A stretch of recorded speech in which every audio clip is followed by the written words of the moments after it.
So, good evening, good afternoon, good morning, good day, wherever you are, depending on your time zone. Once again, we're here for our weekly live stream. My name is Harald Selke, and I'm based at the University of Paderborn, as you can see or have just seen down there, down there somewhere. My job here is to give you information about the computer science program, and we do this on a weekly basis, basically a weekly basis, because next week we won't have a live stream here, and the week after we won't as well, because it's Christmas time and New Year's Eve and all those things, and so that's why we're taking a short break, but we'll start again with these live streams in January. It's always on Thursdays evenings, 6 o'clock p.m., 6 p.m. Central European time, or in the summer, Central European summertime, but we're far away from the summer, so it's cold and dark outside, it's rainy, it's gray, it's not a particularly nice day around here. So you are lucky if you are not in Paderborn right now, but stay in some warmer and more cozy place than outside. But here in the office, it's quite nice.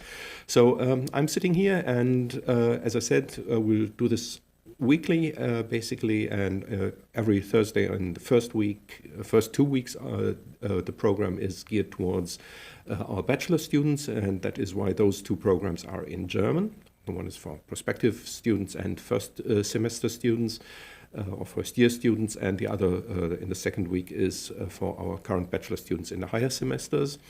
And then we'll do the same thing in the third and fourth week for the master program. So the third week is basically for students who are prospective master students. So if you're interested in coming to Paderborn at some point, or if you even have already applied, then this is the place to go to, the third week in every month, where we'll address particularly you, if you are in that group.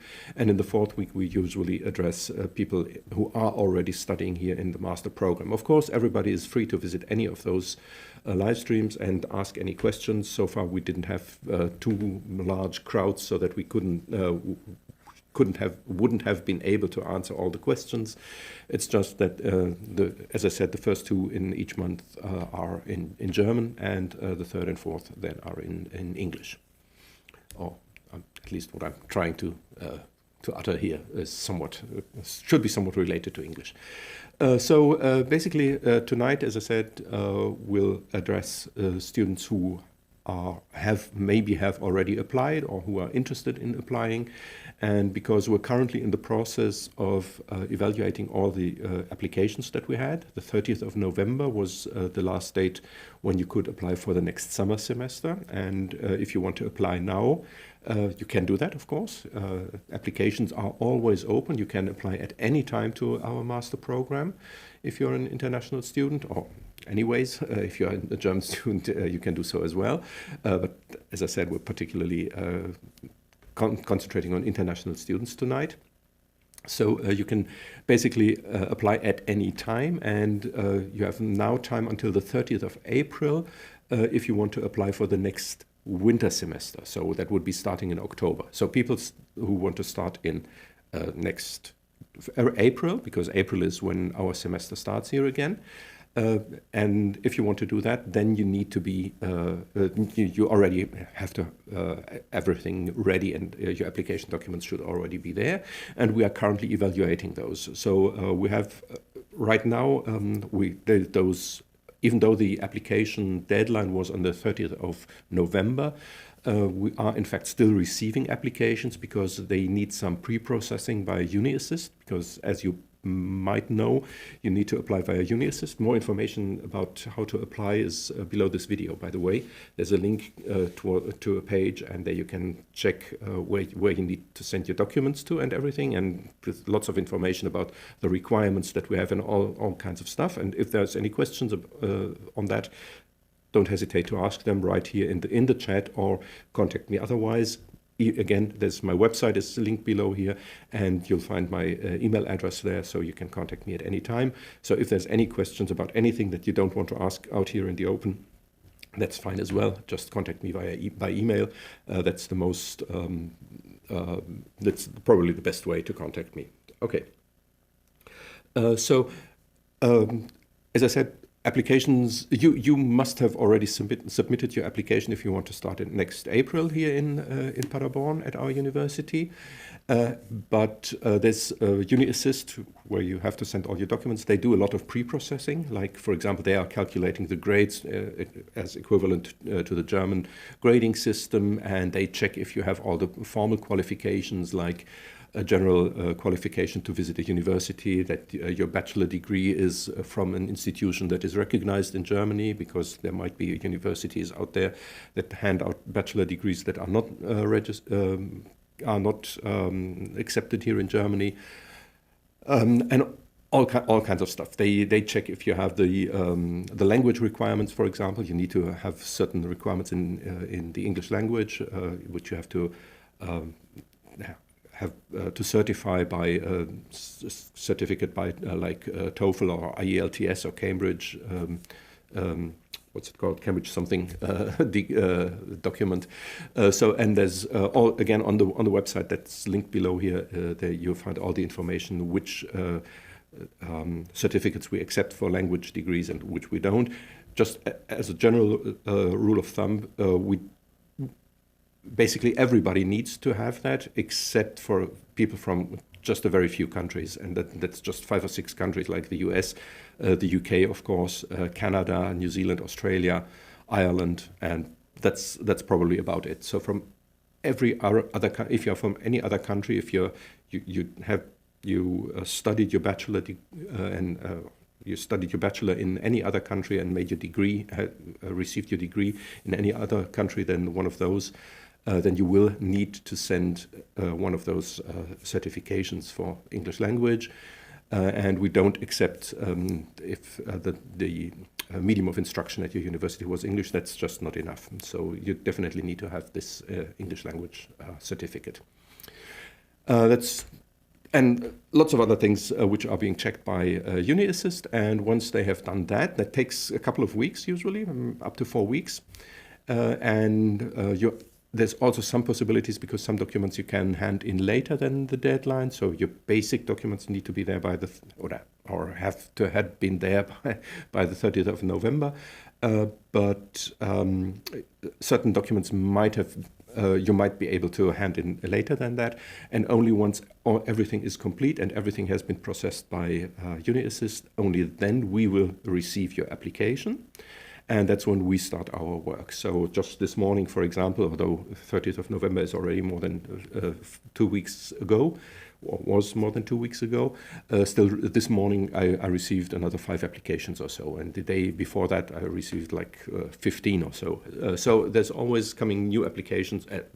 For me, those applications appear newly on my checkboard, and then we have to deal with them. And of course we need some time too, because we then check all the prerequisites that we have, like, for example, if your degree is comparable to our bachelor degree and all things like that. Again, the rules against which we check basically are listed below on the website linked below here. The rules are not listed below this, but the website is there, and there you'll find all the information for international students.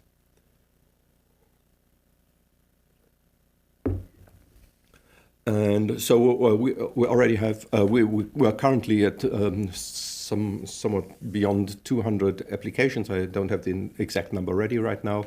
But it's way more than 200 applications for the next summer semester, and so far we have might be around 50 or so that we already processed completely. And once we have we've looked through your application and made a decision on whether to accept you or to reject your application, you will receive a notification from us. And that's you will receive a formal email by our international office. That is not sent by me, but that's done by our international office. Link to the international office is below here again. Or as well. And once you receive that notification, you'll know for sure, and then you have everything that you need to, for example, get your visa, and then you can start planning your journey to Germany and book the flights and everything. And as I said, care for the visa and try to get whatever regulations are required for traveling during COVID times and all those things. So everything can then be done once you have received that email. If we have accepted you, you will basically immediately after we have accepted you, usually on the same day that the decision was a positive decision was made, we will also contact you directly, giving you a lengthy email in which we describe the next steps. That's just an informal email that doesn't help you with any of the official things like getting visa, for example, but it's just there for your information so that you know what you can expect and that you just know that you can start preparing. And of course, you are free to decide whether you come to Germany, whether you come to Paderborn or go to a different university, because you might have applied to different universities, and of course you will only be studying at one university. So just pick the ones from the ones where you were accepted, pick the one that suits you best. Hopefully that is our university, if you're a good student, because we like good students over here. And so then you can do that. And if you decide to postpone your studies in Germany for some reason, like for example because of COVID or because whatever, there's no need to have to tell us the reason. It's just you can simply say, well, I can't make it for the next summer semester. Would it be possible to defer the application to the next winter semester? Yes, that's possible. You simply need to contact our international office. Again, for everything that's not computer science related, any questions that you have there, like for example, visa, accommodation, finances, all those questions, and as well as deferring applications, for example, you should always contact the international office. They are the ones you should ask for about all that stuff. And if you have any questions related to the computer science program, then I would be your first contact. Or I might be your first contact. You may go elsewhere, but usually it's quite a good idea to contact me then, because in those cases I should be able to help you. And if I can't, I should at least know where I could send you to next to get your questions answered. Yeah, basically, as I said, everything computer science related is best sent to me, I hope. That's a good address. And we'll try to do our best and help you with your transition from wherever you are in the world to Paderborn. As I said, all is done in cooperation with the international office. And they are doing all the hard stuff, so to speak, and I just do the computer science stuff. So that's the easy way out, you might say. Okay, so what I want to do right now is I'll give you just some information. Don't know, as long as there aren't any questions. If there are any questions, just ask them in the chat, of course. And if there aren't any questions, I will just babble along here and tell you things that might be of interest to you or might not. Just a second, please. So here we are back again. What I'd like to do first is to tell you a little bit about where will you be studying if you decide to go to Paderborn? Because, yeah, well, maybe you know where Paderborn is. Maybe you already checked that on the map, and maybe you will come and visit us here. And this is why I just made up this little map. Copied it from Google, of course. And what you can see in there, obviously, is where we are located. And as you can see, Deutschland, that's the German name for Germany.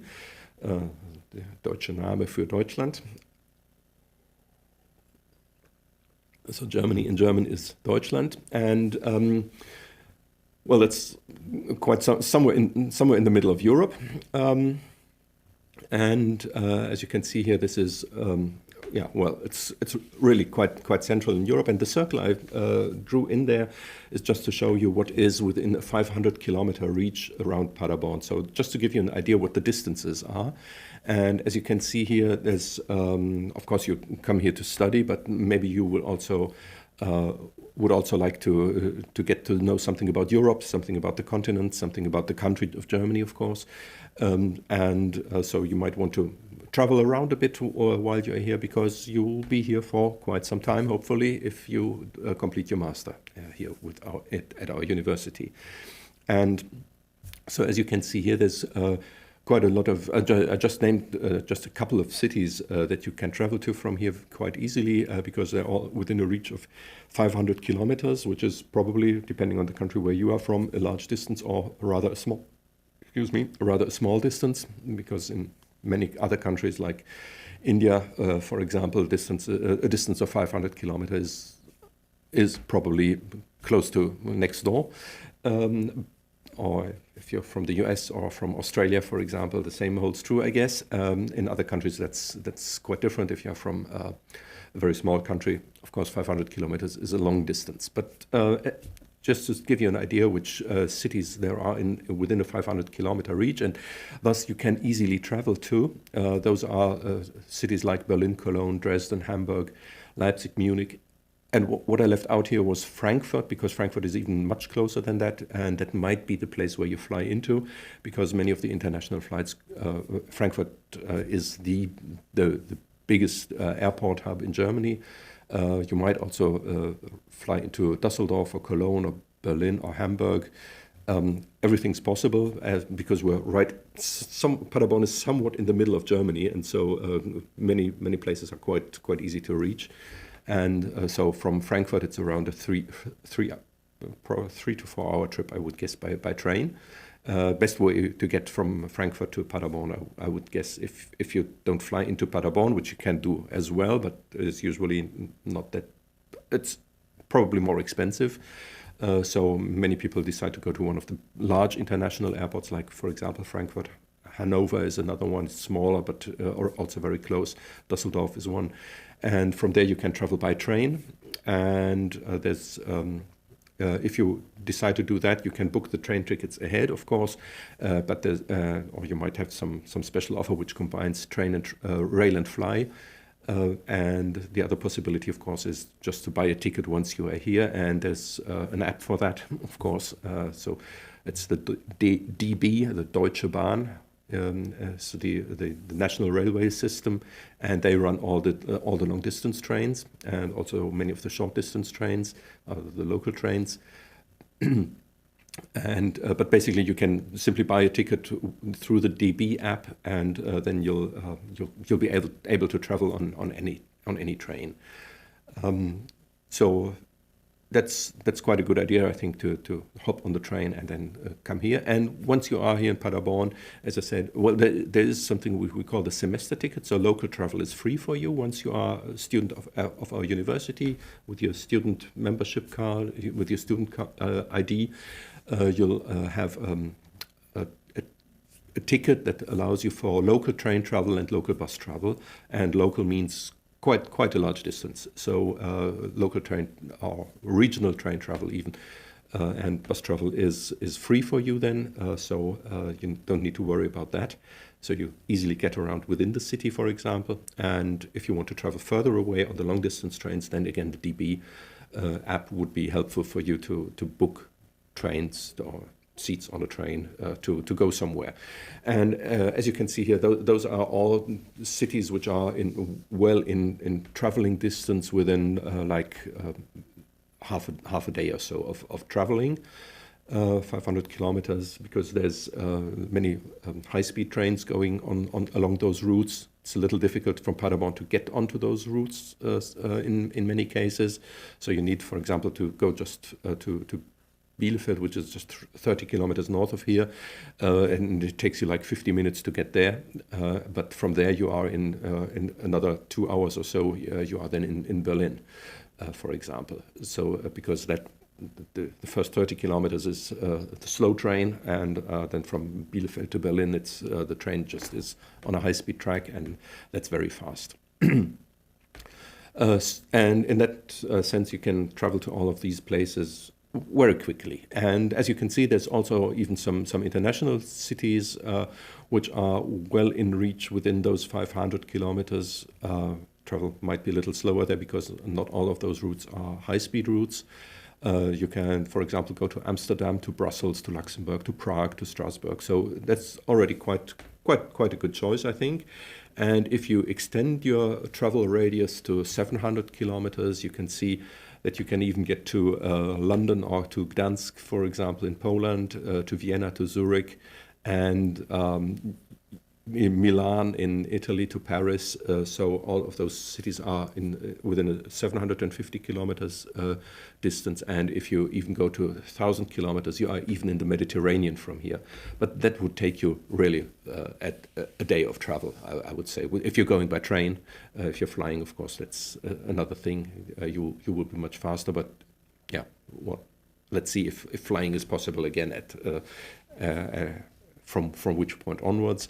But as you can see here, you're almost even in Stockholm, so the south of Sweden, at least the southern part of Norway, northern part of even Scotland is within reach, within 1,000 kilometers. So it's quite easy to get there. Okay, so that's just a little bit to give you some orientation where you would be traveling to if you're coming to Germany. As I said, it would be a good idea to take a flight into Germany, into one of the German airports. You can travel to Paderborn Airport directly and then with a bus from there into the city. There's no train connecting from the airport because the airport doesn't have a train station. And there's other airports like, as I said, Frankfurt is the big hub, and then there might be Düsseldorf, Cologne, Hanover, Hamburg, or Berlin even. Berlin is the furthest away of those that I just mentioned. Hamburg is also quite a distance away. But the other ones are quite close, and especially from Düsseldorf and Dortmund is another one. Düsseldorf, Dortmund, and Hanover. It's very easy to get to Paderborn because trains basically run directly from the airport to Paderborn. So it's very easy to get to Paderborn then. So once you are here, you will, of course, need to get to know the city. And the city is here on this little picture. And as you can see, Paderborn is not a very large city. It's rather, for German, in Germany, we call every city a large city which has more than 100,000 inhabitants. In Paderborn, we have 150,000 inhabitants, so it's a relatively large city. It's not a large city, it's a small large city, I would say. But compared to maybe, depending again on the country where you are from, if you're from New Zealand, 150,000 inhabitants in a city is quite a large city. If you are from India or from China, it's probably a very, very small city. So, but basically, it's a quite well-sized city, I would say. It's a little to the small side for my personal taste because I'm from a larger city originally, but I've lived here now for more than 30 years, and so it's quite okay. It's a nice place. Which in this area, if you say something, it's quite okay, is something like a US American or someone from Texas would probably say it's awesome or something like that. So we're very, very, we don't like to boast in this area. So if something is quite good, then that means it's really good, usually. One of the advantages of a city not being so huge has some advantages, of course, has some disadvantages, of course, because in larger cities there's more going on, there's more cultural life, for example, and things like that. And often also traveling is easier to get away from the large cities. But maybe there's not so much need to travel away because in the city itself there's so much going on there. Of course, that has its advantages, but being a smaller city also has some advantages. Like, for example, rents are usually lower in a city of this size than they are in the large cities. So if you would go to Munich, for example, your rent would be much higher than it would be in Paderborn. Also, getting around in the city is much easier here because, basically, you don't not basically. You definitely don't need a car if you're living here, because public transport is quite good, and on the other hand, the distances are very short. So I would consider getting myself a bike when I'm here, because with a bike you are so mobile, you can reach everything, and the furthest distance that you usually will have to travel is between the two campuses of the university, because that's the main campus, which is in the top middle corner of that image. It's not visible in this photo that I show here on this slide. Somewhere up there, that's in the southern part of the city, that's the main campus, and that is just it's about a kilometer into the city, maybe 1.5 kilometers. It's less than 1.5. It's probably just a kilometer into the city, and then it's the city itself. The diameter again is not too large, and then in the other direction another kilometer. Although if you go along the streets, it takes you around 4 kilometers to get from the one campus to the other campus. But even so, 4 kilometers is, you can still do that by walking. It's very easy to get there by bus, when buses run, of course, only because buses don't run every 10 minutes, which they would probably in a really large city, but here they usually run on some routes every 15, on other routes every 30 minutes. And so sometimes you're really faster by walking than by waiting on the next bus. And if you're traveling by bike, if you're riding a bike, then you are even faster than that. So, and usually even almost as fast as if you were going by car. So just a consideration here. And as you can see here, on this photo here, that's the central part of the city, and you can probably recognize there's lots of churches in there, because Paderborn is a very Catholic city, I would say. Plenty of churches here. You can try to count them all on this photo if you like to, and I will tell you next time when we meet again if your number was right. Yeah, and the city center with all important shops are in there, but of course there's shops everywhere. So wherever you find accommodation, it's probably not too far to get to some kind of good supermarket from there, where you can buy all the stuff that you need once you're here. Then we have the main campus of the university, as I already mentioned, and on this photo I have inserted some tags which are the most important things for you. So once you arrive in Paderborn, and assuming you already have an idea where you stay for the first night, because it's a good idea to book some kind of accommodation before you get here, wherever that might be, or even you already have some accommodation in student accommodation somewhere, or in wherever. Again, if you are looking for accommodation, contact the international office. They will be the ones who will be able to help you. I can't, but the international office should be able to tell you addresses where you can find accommodation, or where you can apply for accommodation, like in one of the student dorms, or some private accommodation, which is not too expensive, or things like that. Or you can, there's different options there. And once you are in Paderborn, you'll probably arrive by train. Then you hop off the train. You are at the central Paderborn Central Station, and there you will be greeted by a beautiful construction site. Because Paderborn Central Station currently doesn't exist, so the building doesn't exist. The station still exists, and the trains stop there, and you can get on and off. But there's no building there currently, because they just decided to tear down the old building, which has been standing there for like 65 years or so, and which most people thought would be a good idea to replace it.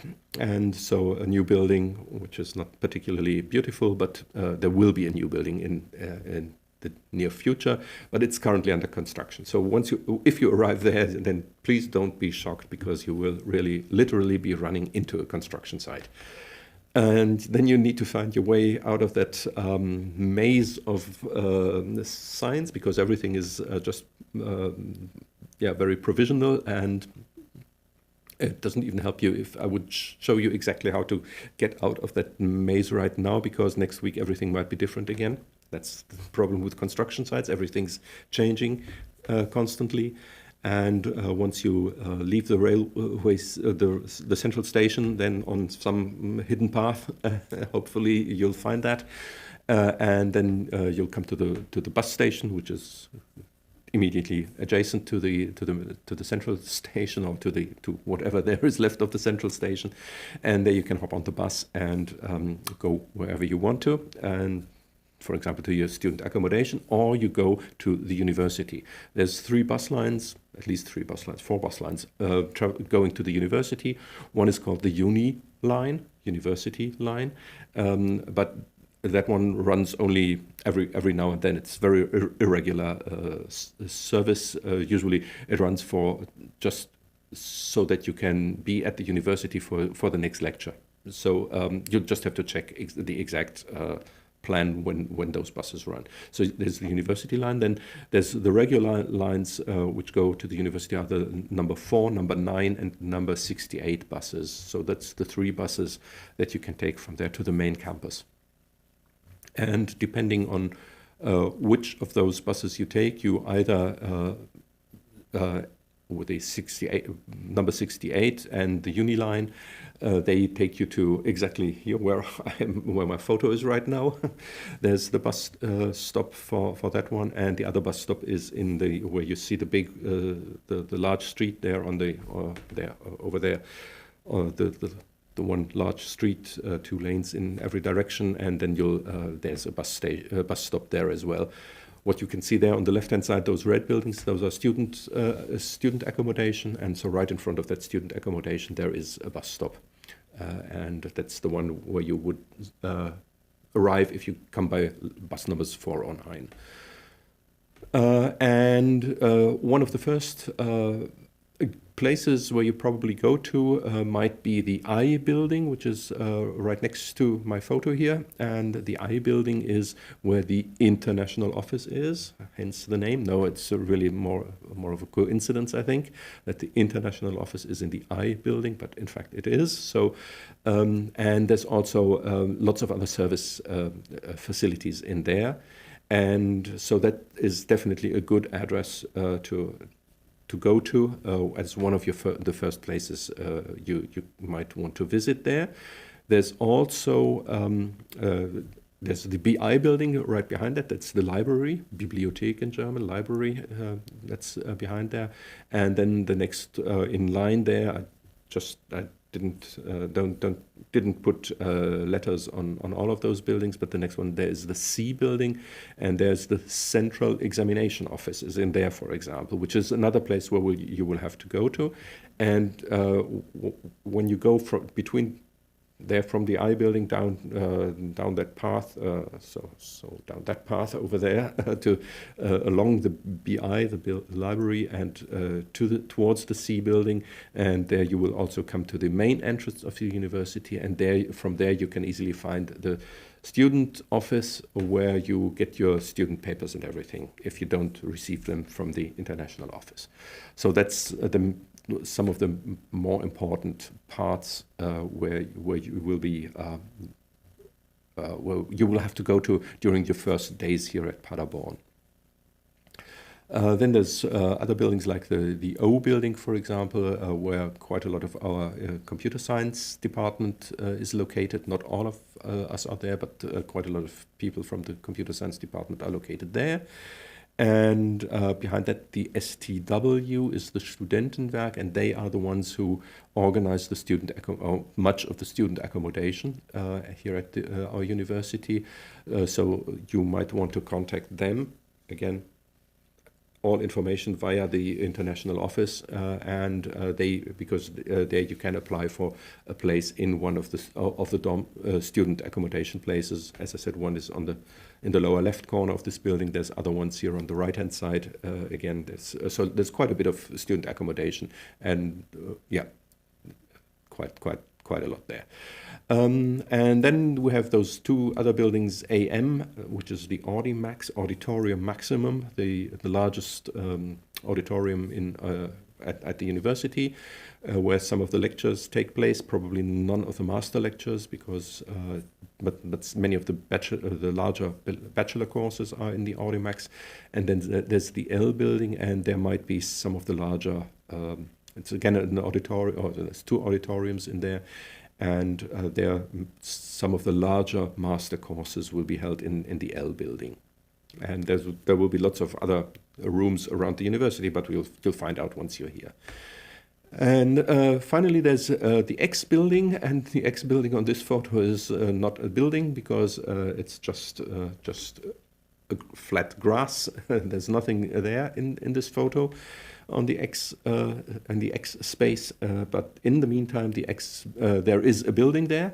So this photo is already like 2 years old or so, and in the meantime, a new building has been created there. And this X building, that's our newest supercomputer. So there's a complete new building with a supercomputer inside, where people are doing high performance computing. So that might be another interesting place for you once you are here, if you are into supercomputing, that is. So that should give you somewhat of an idea about our university. As you can see here, there's lots of other buildings, but I won't explain all of them to you right now. And there's the second campus, which is, as I said, on the other side of in the other part of the city. First of all, I'll show you this one, because this is now where the buses run. You can see the central station in the left-hand part here of this image, and there's Paderborn Zentrum. That's the city center, and in the lower right-hand corner you can see the university campus with all its facilities, and in the upper left corner you can see the secondary campus, which is the so-called Campus Fürstenallee, and that's the other place that we have, and that is this one.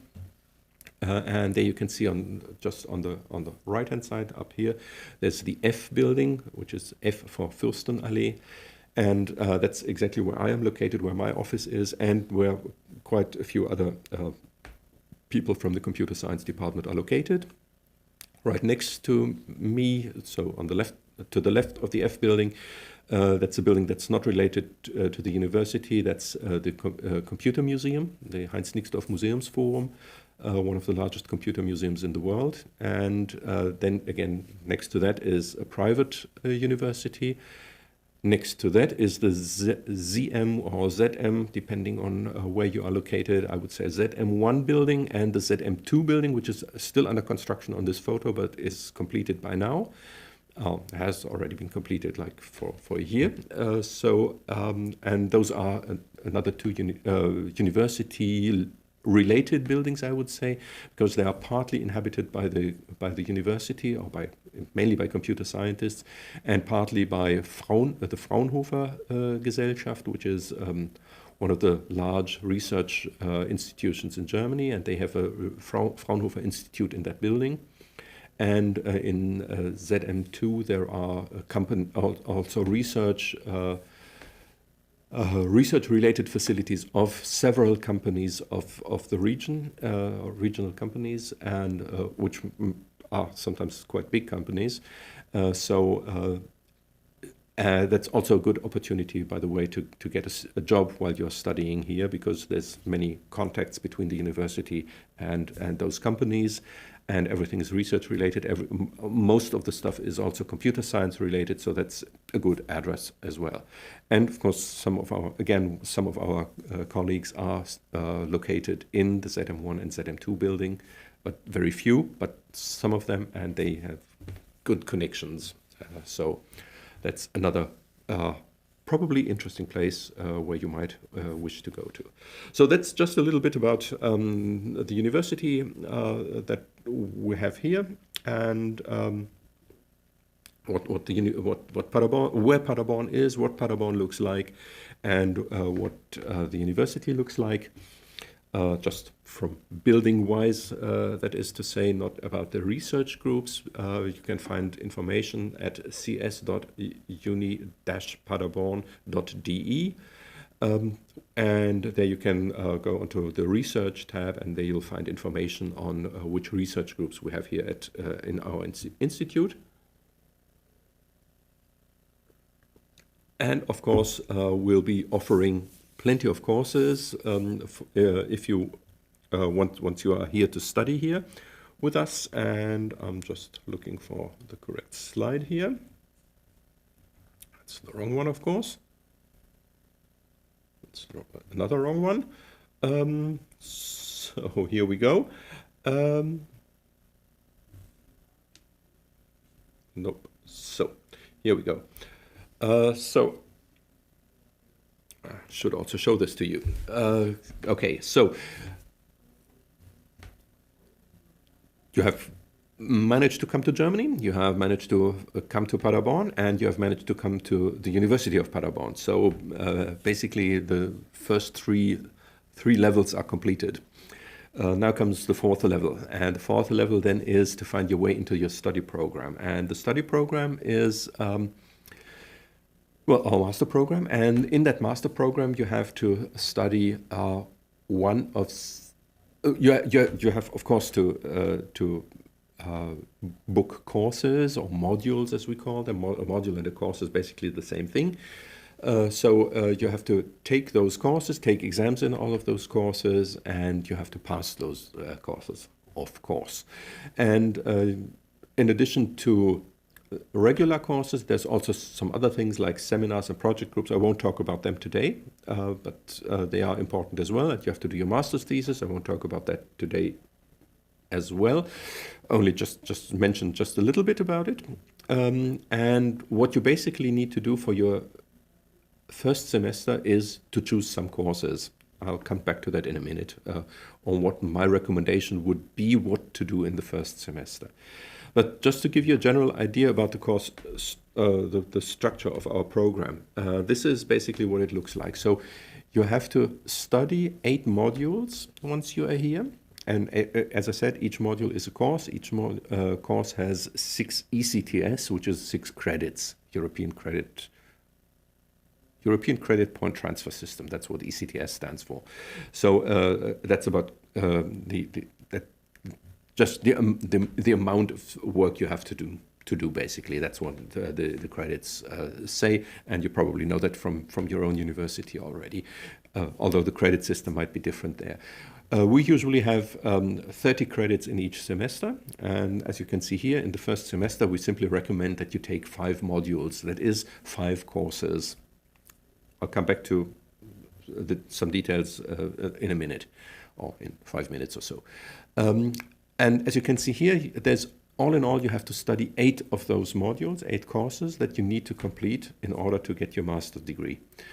You also have to do a project group.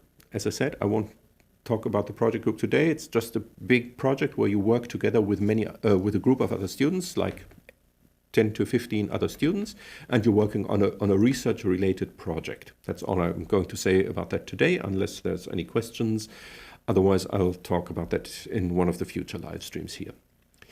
You also need to take part in 2 seminars. The seminars are there for you to learn to scientifically work. You already should know how to work scientifically, at least to a certain degree, and we will build on that. So we trust that you already know quite a lot of about scientific work. Turns out some people don't, so some people really struggle with those seminars. But you should be prepared for that. So in those seminars, again, I will not talk much about them. Maybe in a future live stream, or if there are any questions, I can come back to that. In a seminar, basically, you will be assigned a topic about which you have to do, on the one hand, a presentation, and secondly, you'll have to write a seminar paper on that. And that must be a scientific, you must adhere to scientific standards in that paper, and that is to train you for writing your master's thesis later on, because in the master's thesis, of course, you have to do the same thing. You work on a topic, a much larger topic than in a seminar, of course, and you have to write a master's thesis, like a seminar paper, but on a much larger scale, and you have to give a presentation. That's not on a larger scale, but there the difficulty is to put the work of like half a year, which is about the amount of work you have to do for the master's thesis. The amount of work of half a year you have to put into like 30 or 45 minutes presentation. So that's the challenge there. And then you have to do general studies where you can do like language courses, for example. You can do basically anything except computer science in those general studies part. So, as I said, today I want to concentrate on those 8 modules. So that means 8 courses that you need to take. There's certain rules that you have to adhere to, like you need to register for them, you need to register for the exams, you need to take the exams, and there's certain rules what happens if you fail an exam. But I won't go into all of those details today. Let's just assume everything runs smoothly. You just take a course, pass it, and everything is fine, which is not the reality, of course, but let's just assume it for tonight at least. So basically, there's those 8 modules that you need to study, and there you have different courses that you can choose in there, and each course is assigned to one or more of 7 focus areas. So we have grouped our lectures into these so-called focus areas, which means they are somewhat related to each other. They have some kind of relation to each other. Like, for example, there's a focus area called algorithm design. There's one called computer systems. There's one called data science, one called intelligence and data, networks and communication, software engineering, and a brand new one, which will only start next summer. We haven't had that until now, but from April onwards, we will have that. That is security.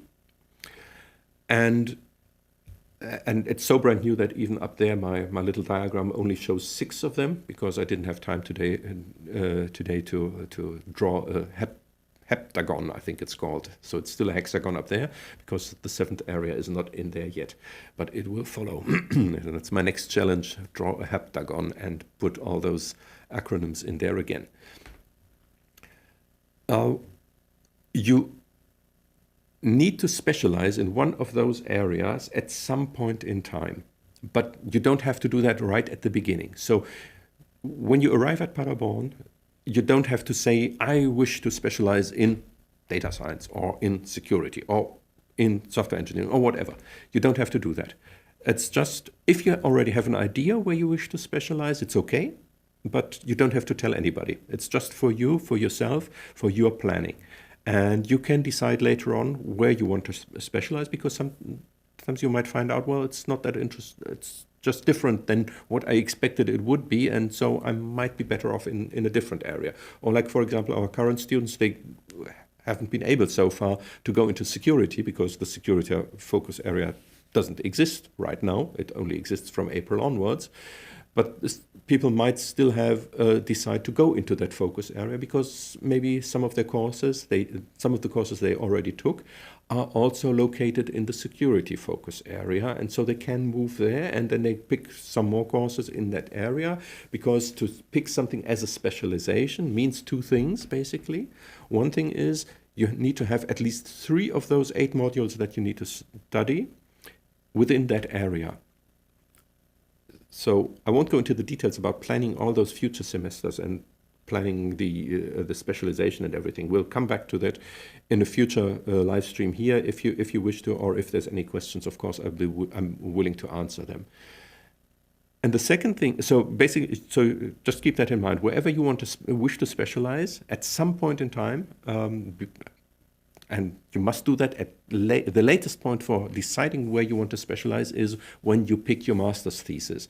Because the master's thesis, and that's the second point, needs to be from that specialization area. So if you want to write your master's thesis, for example, in algorithm design, then that means that you need to have at least 3 modules completed in that focus area. And then that focus area can become your specialization area.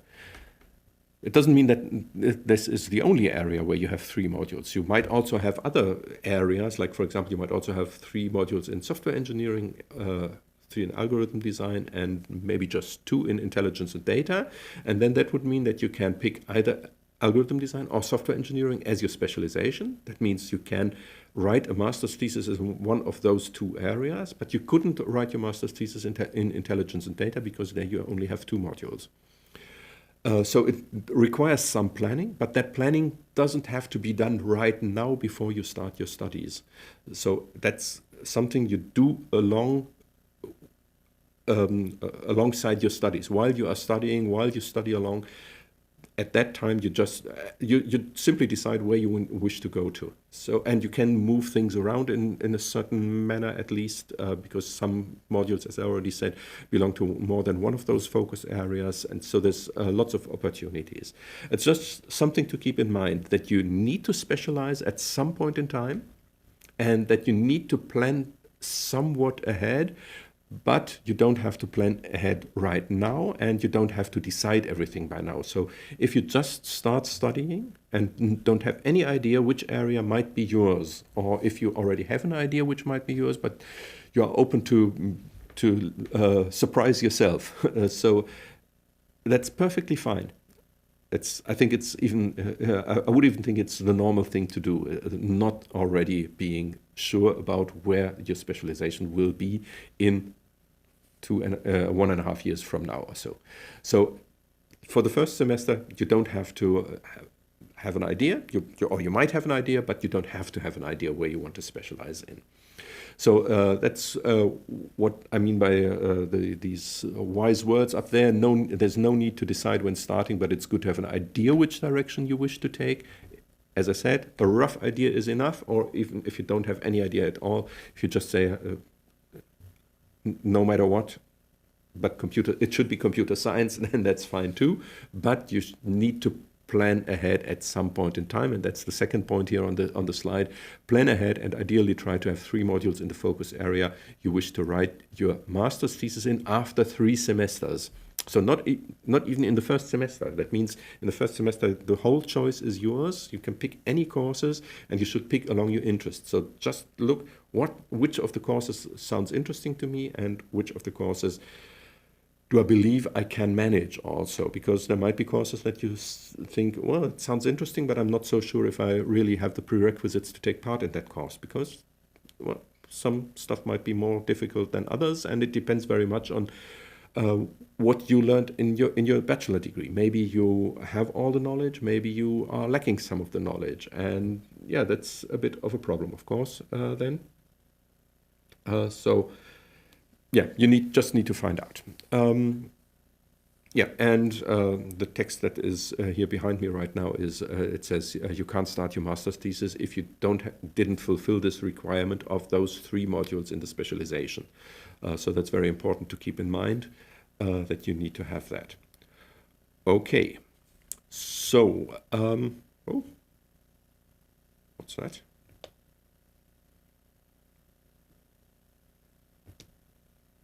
Oh, something strange here right now. Nope. Just a second. There we go. That's what I wanted to do. Okay, so back again to normal. I'm seeing me on a small in a small video when I'm in another in a large video. That's not necessarily. There's one question that I see right now, and that's exactly what I would like to. Oh, where am I? Should be. I plan to show the question on the slide here. Well, I know why it doesn't. There we go. So the question is, what are the courses in security? Yes, exactly. That's what I would like to talk about next, about those 7 focus areas. And because the question is there, I'll simply start with exactly that that focus area. Just a second. I'll have to switch the slides again here to find the right one. And there we go. So the modules in security. As I said, this is a new focus area from summer 2022 on. And this is the list of modules that are in this focus area security. The one course that is completely new here is just this one, Usable Security and Privacy. That course doesn't exist yet. It will be offered for the first time in the next summer semester. It hasn't ever been offered before. It's a brand new course by a brand new lecturer. Of course, the lecturer herself is not brand new, but it's new that she's here at Paderborn. It's the first time that this course will be offered. As I said, it's a brand new course. It didn't exist so far. And that's the one course which is really new. And the other courses that we have in there have already been held at this university. Some of them will be moved from their old focus areas into this focus area. If you are already studying here and have already taken one of those courses, of course you won't lose it from the other focus area. That will remain in that focus area for you, but future students, which is the ones I'm addressing here tonight, whatever. So if you're one of our future students, then just keep in mind web security once was in another focus area, for example, but isn't any longer. So if you talk to older students and they tell you, oh, well, web security, it's a great module in algorithm design, then don't listen to them, because that will be not true for you, because web security from next summer semester onwards will only be in security. And that might be true for some of the other modules as well. The planning isn't complete there yet, so things might, some things might change. What is already complete is this list that we have here. There might be few further courses added, but for the time being, this is the program that we have in security, not in security. And the ones in boldface are the ones which will be offered in the next summer semester. So next summer semester, if you start studying here, you might pick designing code analysis for large-scale software systems part 2, which is not recommended, I would say, because as the name suggests, you should first visit designing code analyses for large-scale software systems 1, and part 2 only after that. I think that's pretty obvious. You might want to pick foundations of cryptography. Of course, you can take usable security and privacy, and you can take web security. So those are the 4 courses that will be offered in the next summer semester. And all of the other courses will be offered at some point in the future, some of them in the next winter semester. There might also be some changes for the next summer semester. So this, course program I'm listing here is not yet official, so things might change. But that's, for the time being, at least that's our current planning status. So I should say that make that clear here, that the planning phase for the next summer semester is not yet complete. So that means things might change. It might be that some of the courses are dropped and other courses will be held instead than the ones in boldface on here on this slide. But that's at least the current state of planning. So just to give you an idea what is going to be there. So those are the modules for the new focus area. But as I already said, there are other focus areas as well, and I'll just give you a very, very brief overview over the other focus areas. I won't go into all of the details. Again, unless there are any questions that you have, then please ask them. And in software engineering, these are the courses that we have in there. So I'll just skim through those slides here. And you can see here, like, for example, again, course Designing Code Analysis for Large-Scale Software Systems Part 2 is in this focus area as well. Just going through those in boldface again, because the boldface ones are the ones from at the current planning status, at least, which will be offered in the next summer semester. So high-performance computing, logic programming for artificial intelligence, model-based systems engineering, and software quality assurance. So there's 5 different modules to choose from in this focus area. In networks and communication, as you can see, our program is currently very small because we have kind of a shortage in lecturers in this focus area right now. The only course we will be offering there is mobile communication, at least for the time being. As I said, things might change until the summer semester. Maybe new lecturers will be hired by then, or maybe we'll have guest lecturers giving one of those lectures. We'll have to wait and see. In intelligence and data, again, there's 4 modules, and those are computational argumentation, foundations of knowledge graphs, logic programming for artificial intelligence, and optimization learning for optimization methods for machine learning. And this, again, is a brand new module that hasn't existed before. So that's a new, that's a new lecture that we didn't have until now. The green bar is a little short, but I think it's obvious what I'm trying to say here. So that's a new course.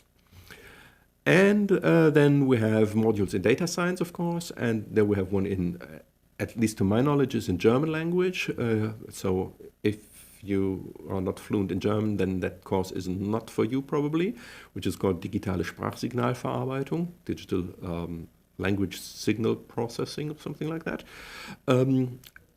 But as I said, it's in German, so it's probably not your first choice. Then we have foundations of knowledge graphs, which we already have seen in intelligence and data as well. And again, high-performance computing. High-performance computing is one of the modules that you can pick in different focus areas, and you can move it around. Like every one of those, which are different focus areas, you can move that around later once you decide that this is your specialization. You don't have to worry about that while you are studying. You just should keep track for yourself which modules you have taken and which modules you have taken in which focus area, so that by the time that you wish to plan for your master's thesis, you know what you have studied so far and what your options are. That's always a good idea. Computer systems, again, one of those closer to the system side, so the somewhat closer to the hardware side, is again an area where we're currently a little have a few lecturers too few, I would say, and that's why we only have 2 courses in there. Current planning again, and those 2 courses are high performance computing. Here it is again, and VLSI testing. And finally, algorithm design, the 7th of the focus areas that we have. And there you can see we have advanced complexity theory, we have efficiency in games, and foundations of cryptography. So those are the 3 courses that will be offered in the next summer semester, as currently planned. Yeah, so that's basically the choice for the next summer semester. You've seen all of those modules, on all the modules that are currently in our, what is called the module handbook, which is the catalog of all potential courses, of all courses that might be offered, but not all of those courses are offered each and every year, and most courses are offered on a yearly basis. Not all of them are, but most of the courses are offered on a yearly basis. So if a course is not offered in the next summer semester, it's very probable that it will be there available to you in the next winter semester. But there's no guarantee. Some courses are only offered in alternating with other courses, so only every 2 years, for example. But most courses are offered on a yearly basis. So just keep that in mind, that there's this complete catalog, but you'll have to wait for each semester to see which courses are really being offered. And there's also a planning website available on our institute's website, cs.uni-paderborn.de. And you'll have to browse through there somewhere, and you'll find a website where the planning of future lectures is documented. And not all of our lecturers do that, but many lecturers do it and say when will which course be offered again, so that you have some way of finding your way around, some way of planning your course program. And speaking of planning, I'd like to give some recommendations for your first semester here. So if you are planning to start here in next year in April, then of course you will want to plan something ahead probably, or maybe not too much ahead, but there's some things you should plan. One of the very important things is, if you want to start studying here in April, you should make sure that you are here by the beginning of the semester. The technical beginning of the semester is the 1st of April, but the beginning of the lectures is the 4th of April. And that's the latest date when you should be here. so that you are already settled, so that you can really visit the lectures in the first week. Because in that first week, lots of helpful information will be given to you by the lecturers. They will, for example, tell you what you need to do to get your to pass your exam in that specific course, and much more important information will be given there. If you can, if you should try to make it possible by really try really hard to be here at least a week before that, because in the last week before the semester starts, so that's the week starting 28th or something of March.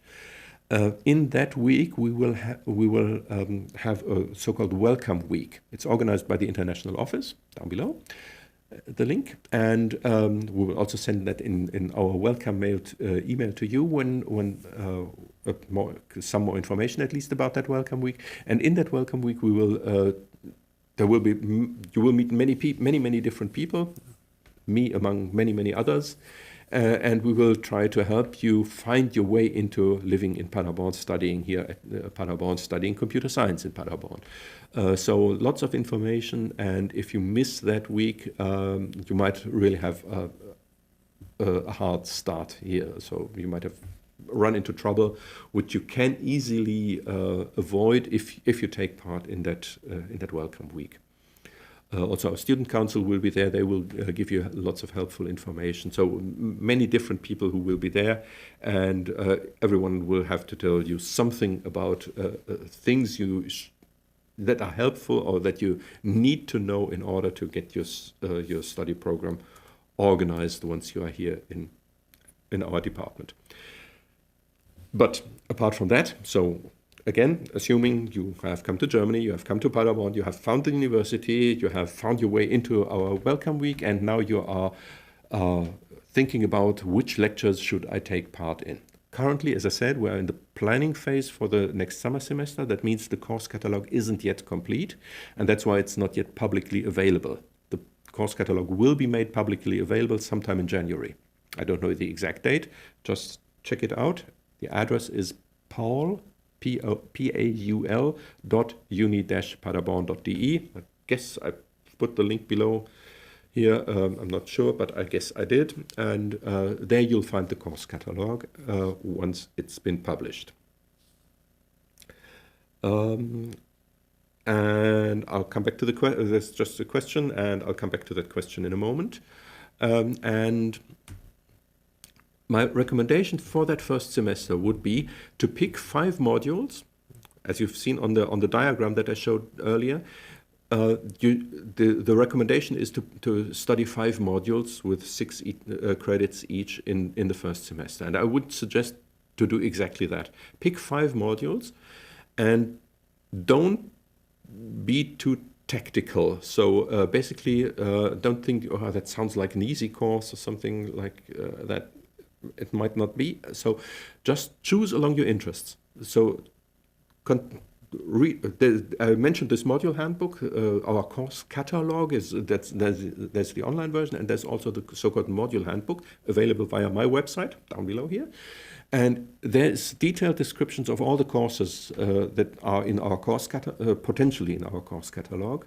And so there you can take the list that I showed you earlier, or the online course catalog once it's available, and then skim through and think, oh, well, that's an interesting course, and then you can look into the module handbook, and in that module handbook, it will tell you some details about the course, like, for example, what is the content of that course, what is required to pass the exam, at least on some abstract level. It's mentioned in there. What are the prerequisites? Usually, we don't have any real prerequisites, so any formal prerequisites, but there might be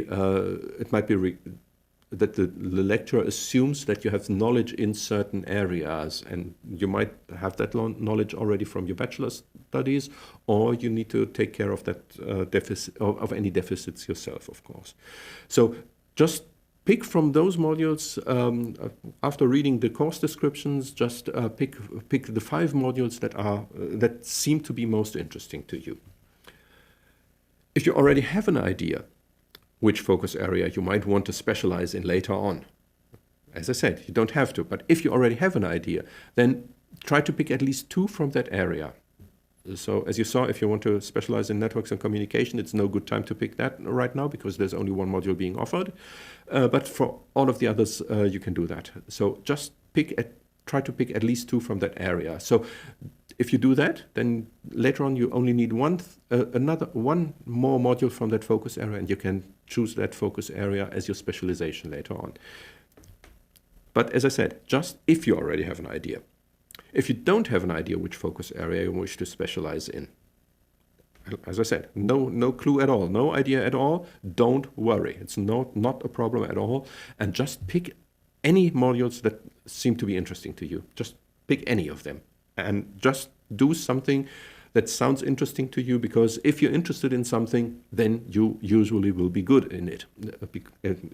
Or at least the other way around, if something doesn't interest you at all, then you'll probably not be good at it. And then you will run a higher risk of failing the exam, and then you've simply spent a semester you might have learned something, but it would be nicer if you not only have learned something for yourself, but also if you passed an exam. That would be, of course, preferable. When you have picked those 5 modules, then you should visit our the website that is listed up there, and it's also listed below here again somewhere. And on that website, we have collected self-assessments for many of our courses. Not for all of them, but there's quite a few courses where we have these self-assignments. They are just for yourself. No one will see what you're doing there, so we won't see any of those results. The lecturer doesn't know anything about whether you took this self-assessment or you didn't. It's just for yourself. So you get an immediate feedback, so it's some kind of multiple choice test, and you can check for yourself if you meet the requirements, or if you can answer the questions in there. The basic idea is the lecturer doesn't ask what you should know after you have visited the course, but what the self-assessment does, it allows you to check if you have the knowledge to take part in the course. So what the lecturer expects that you already know. And because, of course, we are here in a master program where students from all over the world are studying, everyone comes along with a different background. And so some of you might already have had a course in machine learning, for example. And then you could take part in machine learning course part 2, which isn't offered next summer semester, just as a fictitious example. But if you don't have any clue about machine learning at all, then you're probably wrong in the course Machine Learning 2, because then you should probably first take Machine Learning number 1 in order to learn about machine learning, so that you can after that take part in Machine Learning number 2. So that's the idea basically behind those self-assessments. Just check that they allow you to check for yourself if you bring along the prerequisites that what the lecturer expects that you already know before starting the course. And if there's, for example, some knowledge in mathematics that you don't bring, then there's 2 things you can do. Number 1 is you don't take the course. Or number 2, the hard one, so to speak, is try to make up for the deficit yourself. Grab hold of a good book, or find some good YouTube videos or whatever, and try to make up for the deficit and learn this stuff. And then you can take part in the course. And if you already do that in advance, so like, for example, you start with that in late February or early March, for example, then you might already have some time. You have a long flight probably. So maybe you can use that time to already learn some of the stuff that you need to take part in that course that you are interested in. Then the semester starts, and you need to register for the course, and you need to, and that means registering for a course always means 2 things. You need to register for the module, and you need to register for the course. It sounds a little bit redundant, and it is, in fact, but that's the way things are. So you have to do a double registration, and you have to double check everything, because you don't just say, I want to take part in the module, but after that there will be a question, are you sure you want to take part in the module? And then you say, yes, I am sure. And then you can say, I want to take part in the course. And then there's the question, are you sure you want to take part in the course? And then you say, yes, I do. And yeah, you have to do that. And there's a deadline, like with everything in Germany, usually there's deadlines, and those deadlines often are hard. So don't miss the deadlines. Try to not miss the deadlines, because everything is a lot harder if you miss them, and sometimes you then won't be allowed into the course at all if you missed a deadline, for example. Then once the semester is on the run, the semester is rolling, then you need to register for one, or often in most cases for two more things, and that's what we call a course achievement. The course achievement is something you have to pass in order to be allowed to take part in the exam. So it's a kind of a formal prerequisite, not for taking part in the course, but for taking part in the exam. So you need to register for that. What exactly you have to do to pass the course achievement will be told to you by the lecturer in the first week. So that's why it's so important to be here in the first week and take part in that lecture. And secondly, you have to register for the exam, because if you don't register for the exam, you can't take part in the exam, and then you can only take part in a later exam. But you should register for the exam during the registration phase. There's a certain phase, and again, there's a deadline, and if the deadline is passed, things will get harder. So remember, there is a deadline, mind the deadline, hold the deadline, and register in time for that. Now the semester is going on, and during the semester, at some point in time, you think, well, it would have been nice to take part in all of those courses, but I'll notice that there's one or maybe even two courses which are not as interesting as I thought they would be, or which are so hard that I really struggle and I really doubt if I can manage it. And then again, there's two possibilities. The one thing is you try to hold up. So you try to keep up with everything and to go on. Or you might at some point decide, well, maybe I should drop this course. And maybe I should drop even two courses, and you should drop much more. Maybe you even drop three courses, but still it's better to finally concentrate on just 2 or 3 courses and pass the exams in those courses, and have 2 courses which you didn't pass, because as I'm going to say, that's no problem at all if you didn't pass. At this point in time, at least, it isn't a problem. At a later point in time, you might run into problems. But at this point in time, while the semester is still running, you can, like, for example, reduce to 3 or to 2 modules. And if you pass those 2 or 3 modules, then you're still good. So it's still better to pass 2 or 3 modules than to reduce and pass the 2 or 3 modules, than attempt 5 and pass none of them, or just one of them. So that's why I would recommend, if you really find out that things are too hard or just not interesting enough for you, then drop courses. That would be my recommendation, at least. You can do differently, but that would be my recommendation. So as it is said here, if you struggle with the course or your total workload is too high, concentrate on those modules that you are confident to pass. And keep in mind that you also have to do different other things. Like, for example, you need to learn German while you are here. So there's language courses. You need to find your way around Germany, around Paderborn, around the university, around life in a foreign country. So there's lots of reasons why your life isn't that easy in the first semester here in a foreign country. I guess that holds true for basically every country where you might travel to. Finally, deregister from the course achievement and from the exam in those courses that you wish to drop. That's a very important point here. Again, there's deadlines there until when you can do that, but those deadlines are way ahead in the semester, so they're like 2 weeks before the semester ends, and by that time you should have decided which courses you really want to attempt. And the other ones you should deregister from, because if you deregister from them, then no harm has been done, except from you having spent time in those courses and not having attempted the exam, but you haven't failed any exams because you deregistered from them in time. And that's important. The words in time are very important here. So deregister if you don't want to take part. So that's basically the most important recommendations that I would give to you if you wish to study here in your first semester, in the next summer semester. And if there's any questions, of course, ask them. If there's any problems with any of the courses and you think, well, I'm struggling, but I might still, I still want to attempt to take the exam in the course in the end and be part in the course until the end, talk to the lecturer, talk to the teaching assistants in that lecture, use any help available. You can talk to everyone here at the university. That's no problem at all. You can talk to all of the lecturers. If they're a professor or whatever they are, you can talk to everyone. And you should take that opportunity. Okay, so just a second, please.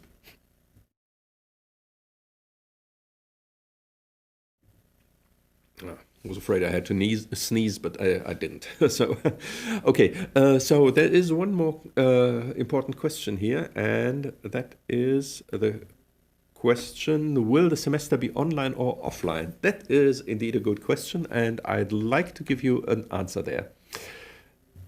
Yeah, that's it. No, not seriously. No, not really. That's not the answer to it, but everybody should be aware of the fact that everything is uncertain, as it has been for the last almost 2 years now, 1.5 years, more than 1.5 years at least now. So we really don't know. The current planning is that the semester will be offline. That is, we will be teaching all our courses in a normal way as we used to do before the pandemic. So basically, that means we have presence in all our courses. This is at least the state of planning. As I said, things may change until April, but I don't believe they will. We already started in this semester with offline courses, and now around 60% of our courses have switched to online again, like 2 weeks ago or so. But if you had trusted to everything be online, then you would at least have missed the first half of the semester. So definitely, if you're planning right now to start studying in Paderborn in next April, I would strongly recommend considering or planning with on the current status, which is that the next summer semester will be offline. That is, we will be present at the university. Courses will be held in brick and mortar lecture halls. That is something that you should plan with. If things turn out differently, then it wouldn't be a problem, because once you are here, you can, of course, also take part in the online courses. But if you stay in your home country and hope that everything will be online and the courses will not be online, then, well, you obviously, there's some kind of problem there. Don't need to explain it in detail, I think. So that's something you definitely should keep in mind. We're planning a real semester once again. It might be that things change until April. It might be that things change while the semester is running, and so we really can't tell you. Just as anyone. I guess no one can tell you anything for certain right now in these times.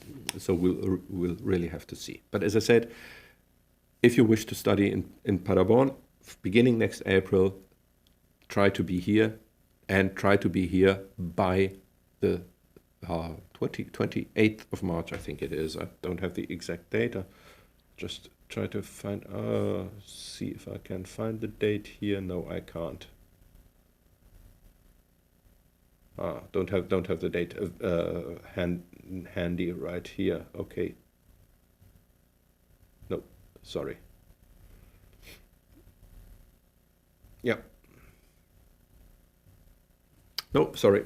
So you need to check the calendar yourself. As I said, 4th of April is the start of the lectures, and a week before that, that's the point when I would strongly recommend to try to be here, so that you arrive at latest on the 27th or whatever that Sunday is here in Paderborn, so that on the 28th, starting on the 28th in the morning, you can take part in our welcome week, because lots of helpful and useful information will be given to you there.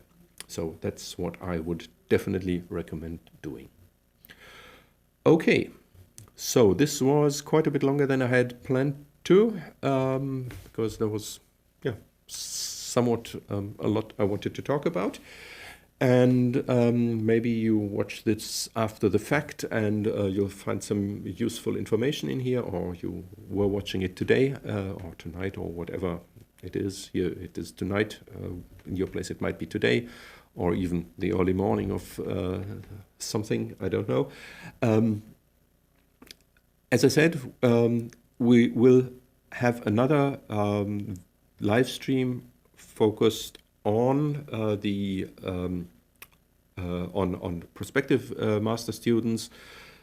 So in every month, basically every month, on the third Thursday of the month. So in March we will take another break, but in January, end of January, and end of third week of January and third week of February, we will once again have these live streams here.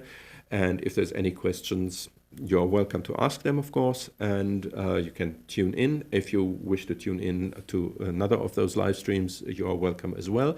You can always send me an email, and I'll try to answer your questions as good as I can. As I said, to me, what I can help you with is basically questions concerning our master program in computer science, and not so much about accommodation, visa processes, deferring your application, and things like that. All of those questions should be sent to the international office. Plenty of links below this video, so check those links out where you find some good information, I believe, at least.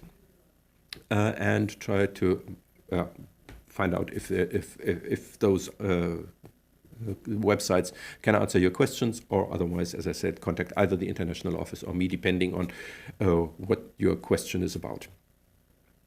And apart from that, as I said, again, 4 weeks from now, we'll have another live stream here. I think, it should be 4 weeks from now, so in end of third week of January. And then you can ask more of your questions, and we will see you there. And because it's the end of the year, this is the time where, at least here around in Germany, it's Christmas time. That's not the same in every country of the world, of course.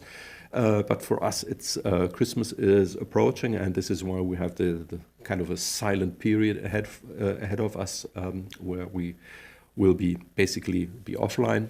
And enjoy our time, the times with our family, have some quiet days. And so regardless of whether you are celebrating Christmas or the New Year, or if your New Year is different from ours, still I wish all of you some quiet days ahead, and a good transition into the new year, I'd say. If there's any questions, as I said, I hope to see you sometime in the future. And if you have applied here, and if you have been accepted here in particular, then maybe we'll see each other's in person at some point in April or in October or whenever. And as I said, have a good time. Enjoy hopefully for quiet days for you as well. Not all regions in the world are quiet and peaceful, as I know that, of course, and we are here in Central Europe. We are really lucky that we are in a rather peaceful area where we can enjoy this time of the year, and I hope that you can too. And as I said, I hope to see you sometime in the future, either in this live stream or hear from you in this live stream, or see you in person because you have been accepted into our master program. So that's it for tonight, and with that I'll call it a night or a day or whatever, and say goodbye until next time. Bye bye.